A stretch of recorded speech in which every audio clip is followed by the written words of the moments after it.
Enough already. You keep leaving your infant with us almost every day. Both Mom and I are really inconvenienced by this. I was bewildered by the sudden angry call from my sister-in-law. What are you talking about? My remark only infuriated her more. Playing dumb, are you? You're unfit to be a mother if you can't even take care of your own baby. This was a completely unfamiliar story to me. After all, I don't even have an infant. Are you mistaken?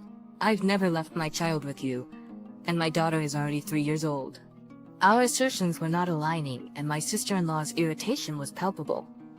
However, my statement seemed to make her realize something was amiss. What do you mean?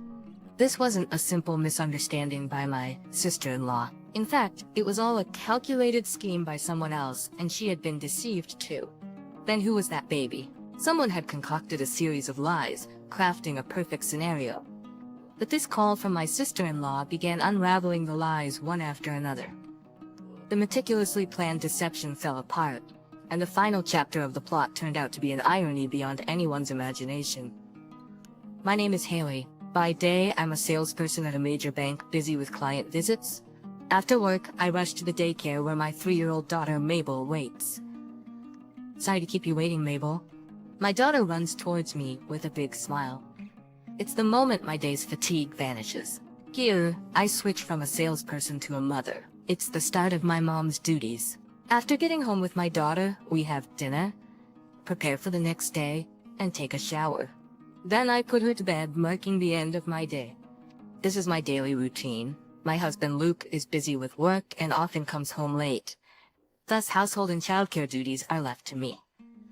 My husband and I met through work. He was the polite staff member at the company I visited for sales. His company is a small to mid-sized one, but fairly well known, with increasing sales. Our relationship deepened over several meetings, eventually leading to dating. At that time I was 36, and he was 30. He's very kind and gentle, and I felt comfortable around him, which made me think about marriage. Then a joyous event occurred. I was pregnant with our child. Of course, Luke was overjoyed, and we quickly got married. We vowed to share both joys and sorrows, building a happy family together. However, the reality of married life was far from my ideal. Hey Lee, did you leave the laundry overnight again? Stains and odors can settle in. It's important for a businessman to make a good impression. Don't you want your husband to always wear clean shirts? We chose an apartment near my in-laws at my husband's request, but it turned out to be a hellish choice for me. And after getting married, I realized that my husband hadn't separated from his mother. He was a so-called mama's boy. He spoke to his mother on the phone almost every day, neglecting the time he should have been spending with me. To my surprise, most of their conversations were complaints about me. After hearing from Luke, his mother would come over early in the morning to lecture me. I'm doing the laundry now. I couldn't move last night due to severe morning sickness. I know how important it is for a businessman to be clean. I wasn't being lazy. During my pregnancy, the persistent morning sickness sometimes made me leave work early or take a day off. Then the next morning I'd hear how nice it must be to sleep all day while skipping work. If you're taking a day off, at least finish the household chores perfectly. Luke is working hard while you're sleeping. At least make dinner for him. I wonder why she can't understand my condition, despite having been pregnant and giving birth herself. Unable to eat properly and exhausted physically and mentally, she relentlessly pressed on me.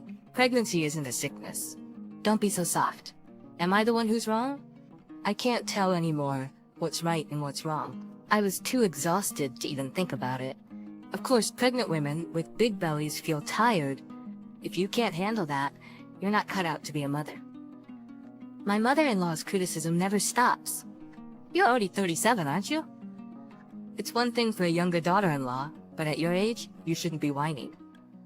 I never complained to my husband or mother-in-law. Yet she always finds a way to throw a jab at me. It would have been better if you were younger. She clearly dislikes the fact that I'm older than my husband. I can't change my age, but I can change the environment. Maybe once the baby is born, she'll change her mind and accept me.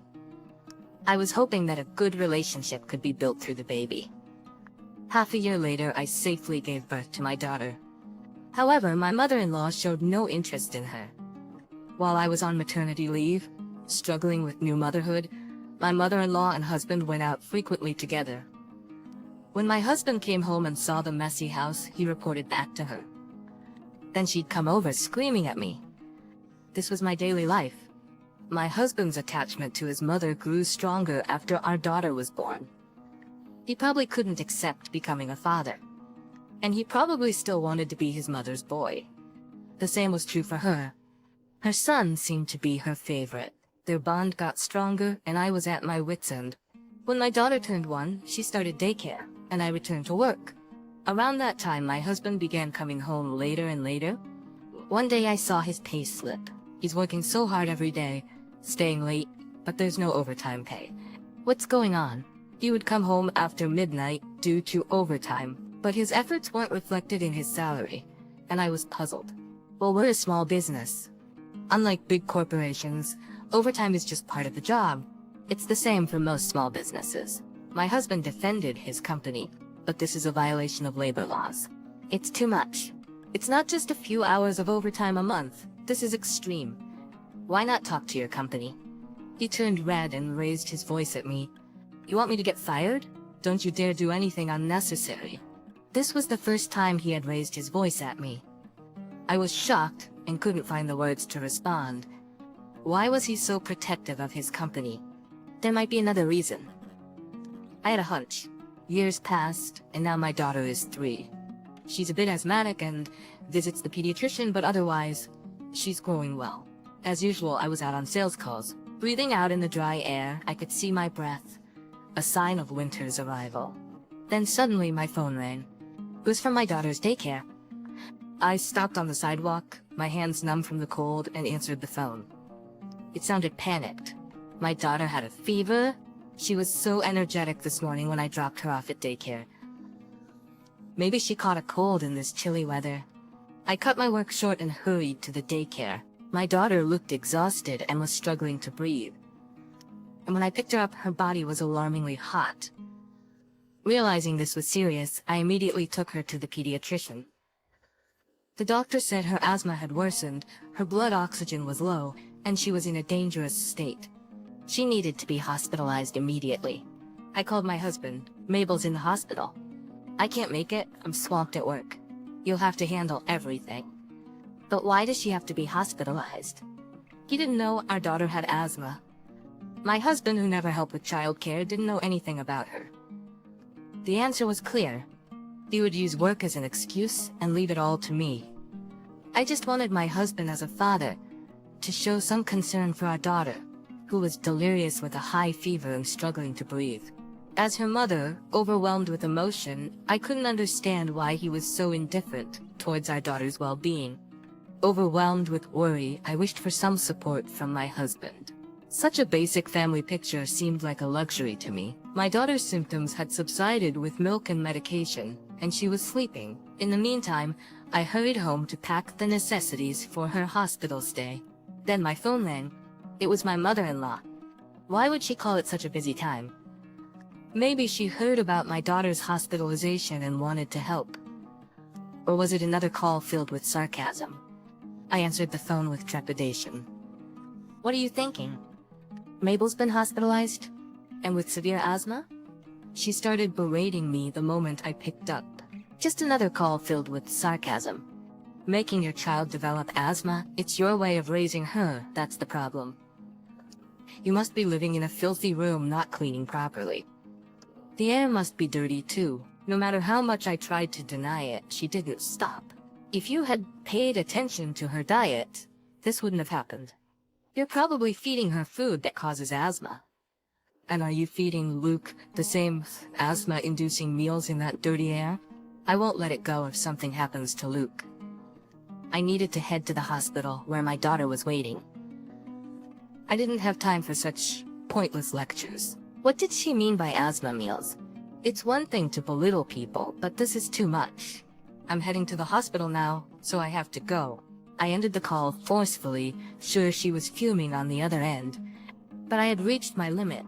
Mabel is one thing, but what does she mean by that? Does she not care if her granddaughter is suffering? Anger bubbled inside me, and my hands were shaking as I gripped my phone. I called my husband impulsively. I was about to get busy with hospital visits and home care. If he wasn't going to help, I wished he wouldn't call. I wanted him to tell his mother to stop interfering.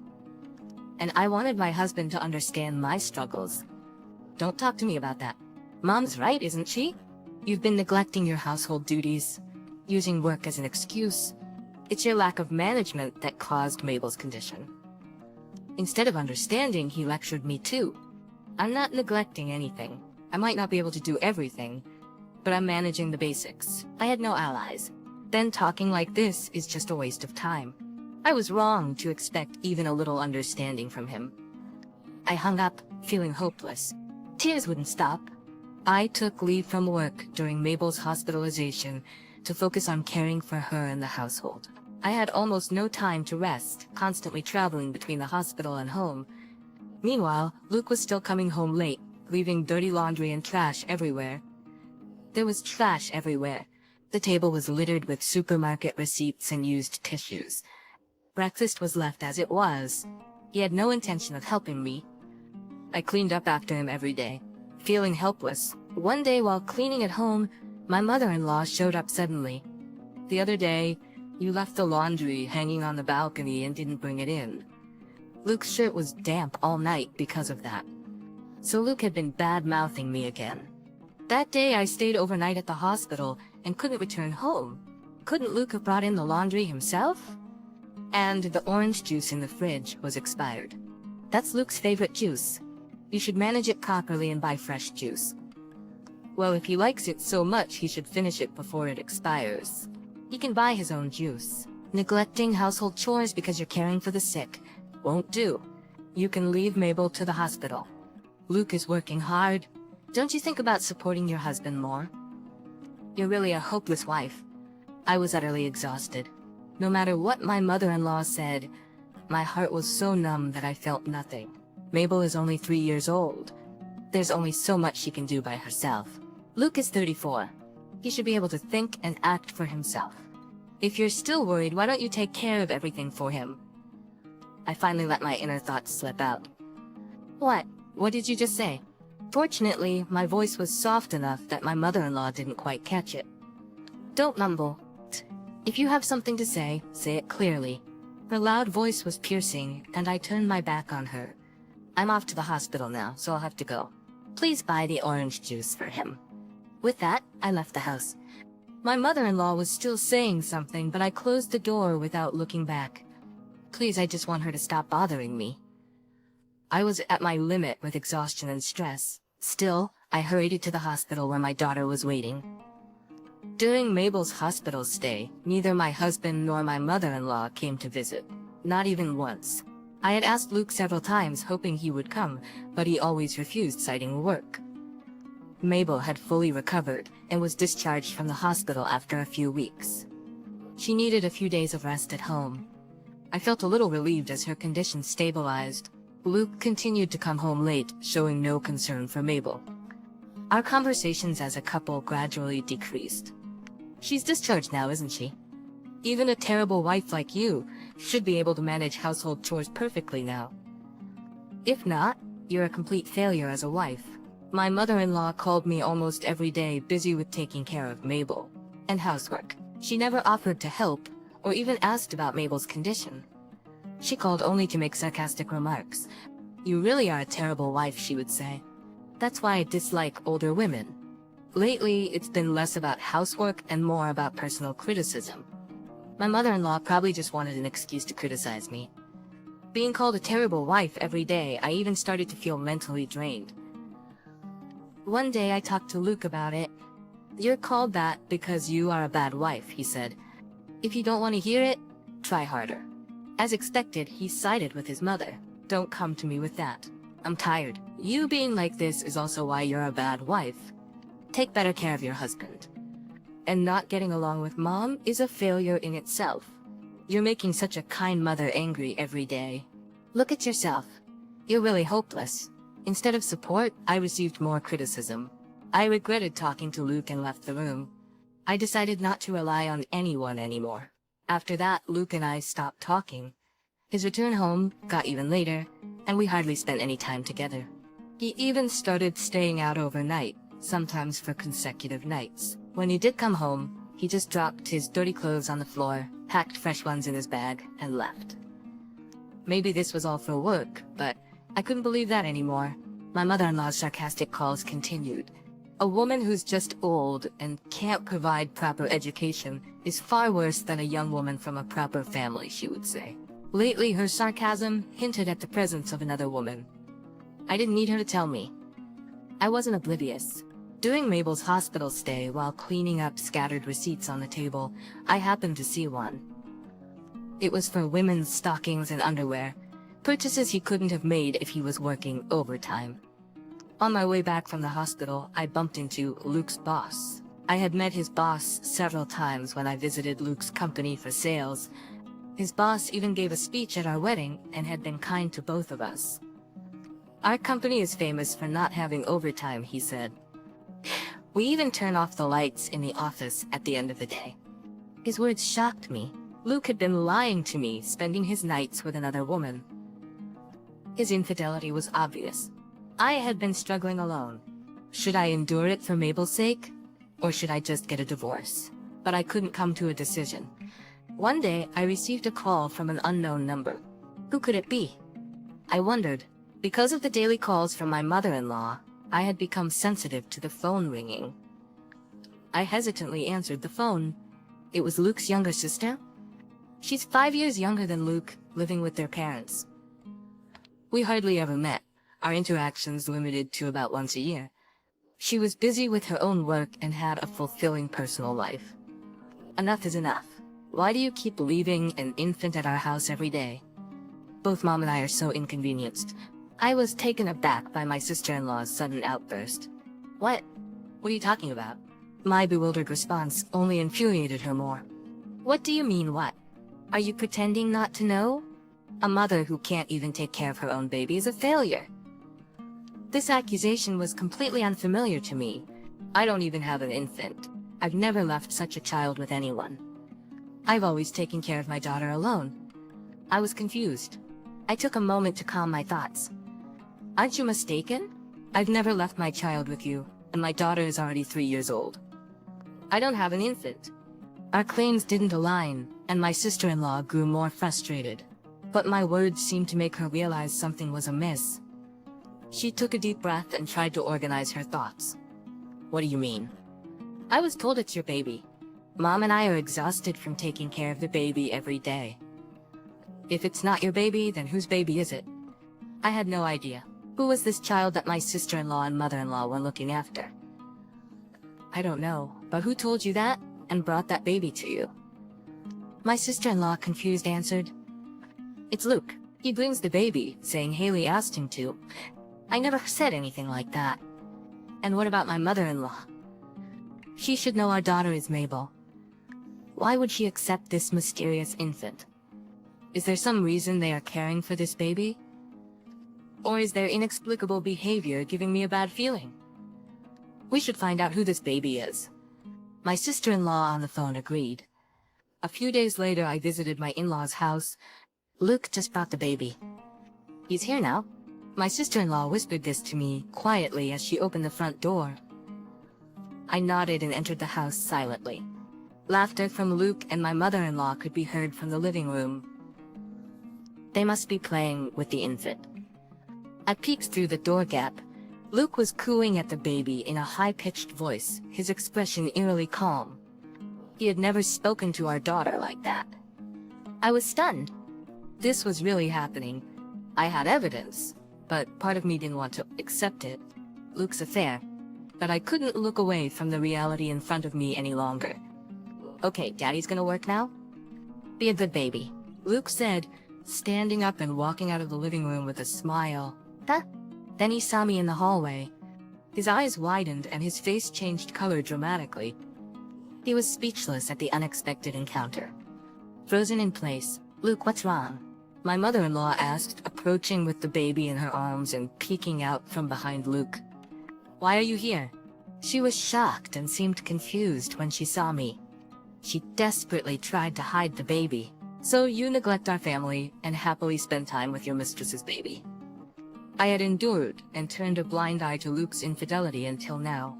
But with this, all the pieces fell into place. It was time to confront these two. The baby of his mistress? How dare you say that? Apologize now? My mother-in-law retorted, taking over for my visibly nervous husband. The rude one is you. You've been mocking me all this time. There's no way you didn't know anything. Then I turned to my husband. Must have been fun to cheat with such a young woman, right?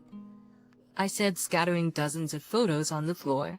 What is this? My sister-in-law was stunned, looking at the photos. All of them showed my husband with a young woman.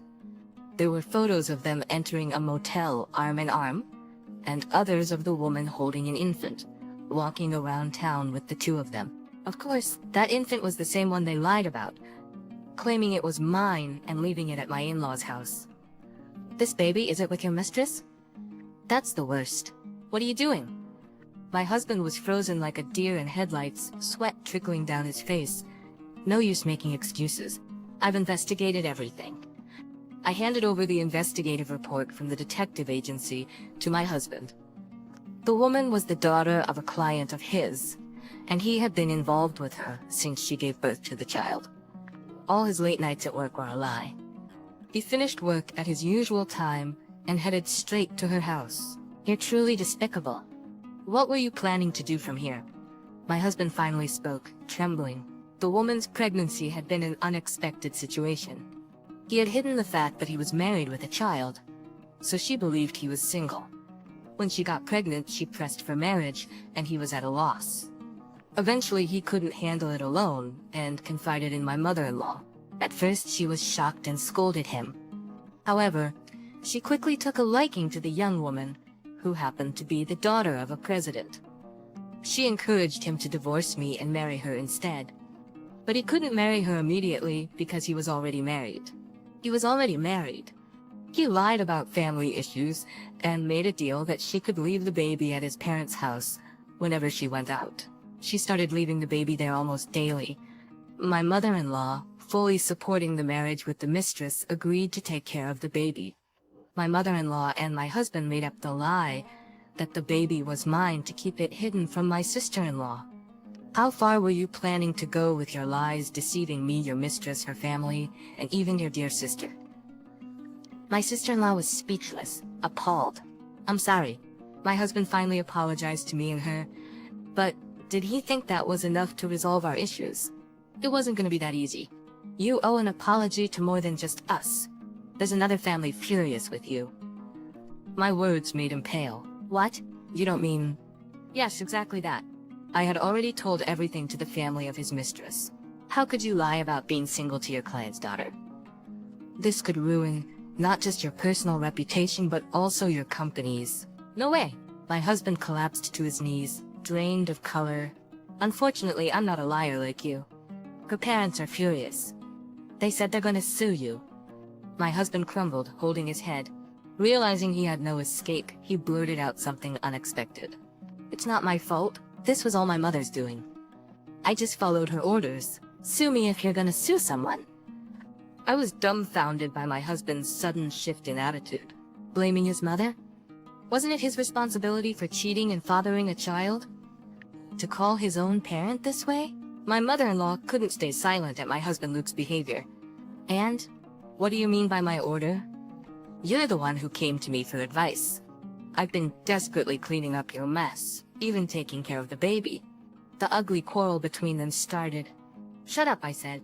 You're the one who said to leave everything to you. Now look at this mess.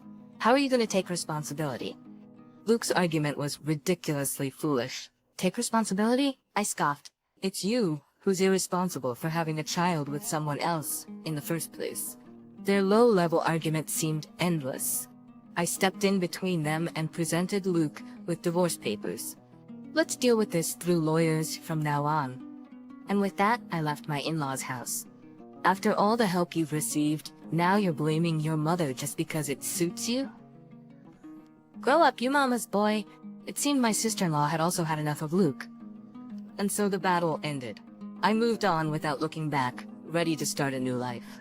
Later on, the divorce was finalized through our lawyers. With numerous proofs of infidelity and my testimony, I was able to proceed with the divorce. He agreed to pay child support monthly. My daughter showed no particular emotion about her father's absence. Having no memories with him, it wasn't surprising. Moreover, my ex-husband was sued by his mistress. His lies about being single and getting her pregnant had caused her great shock. As a result, he had to pay her a large amount in damages and child support. Left with no money for rent, Luke moved back to his parents' house. He worked day and night, juggling a day job and part-time work. But the client's president, still furious, eventually called off the deal with Luke's company. This incident spread throughout the company, and Luke lost his standing. Unable to bear the cold stares of his colleagues, he was forced to resign. With no income from the company and difficulty finding new employment, he worked multiple part-time jobs.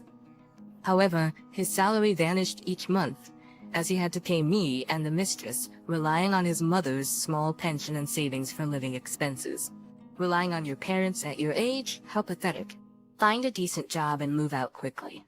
Even the once close mother-son relationship deteriorated over money. Shut up! I'm working hard here. It's not like I want to be in this house. Their daily fights were relentless. The once mama's boy was nowhere to be seen. If my savings run out, we'll have to sell this house. Find a job before that happens. Disgusted with their daily arguments, his sister moved out to live on her own. Staying would only make her a target for their demands. Leaving was the smart choice. Months later, I happened to pass by Luke's house.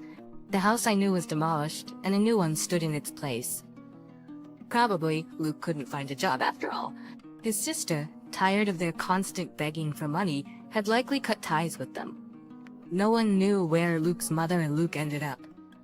Post-divorce, I moved to a new area, enjoying life with my daughter. Despite being busy with work, housekeeping, and childcare, I felt fulfilled. Mom, see you later. My daughter cheerfully headed out. Have a good day. I watched her leave, now off to work. And so another new day began.